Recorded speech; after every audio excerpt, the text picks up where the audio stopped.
These are some of my ideas for weapons in the finals. So number 1 is a laser gun for the medium class. As you can see, this is the idea that I thought of. Lots of straight and diagonal lines, futuristic looking.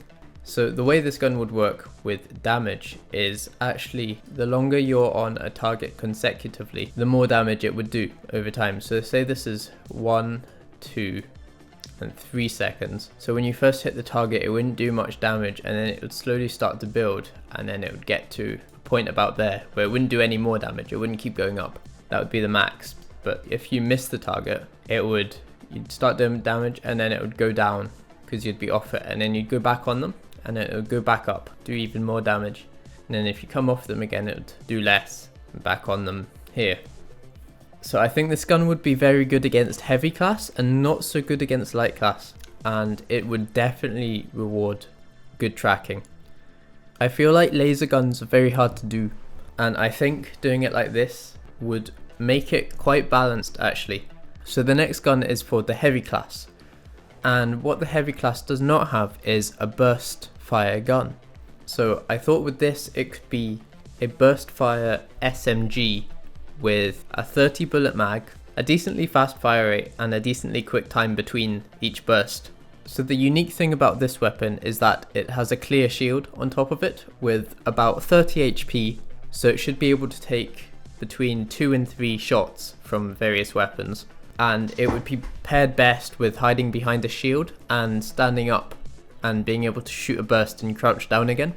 So it's definitely a close range defensive weapon primarily. I don't see it being so good offensively.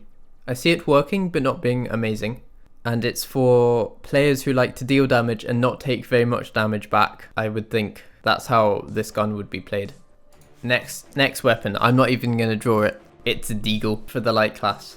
It would be an alternative to the LH1 for a high damage, lower fire rate gun. I think this gun could be very fun. It would be very high recoil, but I thought it could also shoot the light backwards when they shoot it about a meter or so. Not very far, but just a little bit, just as a unique mechanic, which might make it just terrible, but it could also make it fun for different plays.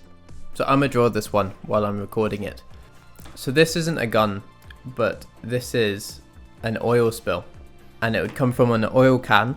So the way it would work would be, it would be thrown down on the floor and someone would come along and walk over it, and afterwards they would be sliding about all over the place with not much control. But paired with something that gives you momentum, it could be a very efficient way to traverse the map quickly. So let's say there's a cache out on one side of the map and you're on the other side of the map. You could place a jump pad, this is a jump pad by the way, I know it's great, onto a wall and an oil spill in front of it, and get pushed by the jump pad over the oil spill and go very fast in that direction and maintain momentum for, I think 10 seconds would be how long it would take for it to wear off. But you could get very far in that 10 seconds, most of the way to the cache out, rather than being about here. You could be maybe about even there, and that cuts the time of traversal significantly. So it would be a medium class gadget which would pair very well with the jump pad, because they're both movement gadgets and they help your team out. So the downsides of this is that you won't have very much control of where you want to go. You'll have some, but you won't have much, and there won't be a way to get it off. You'll just have to wait out the timer of sliding around for 10 seconds. But yeah, they're my ideas for guns and gadgets. Let me know what you think in the comments. Leave a like because it'll help me out a lot, and maybe I'll get to 6 subscribers one day.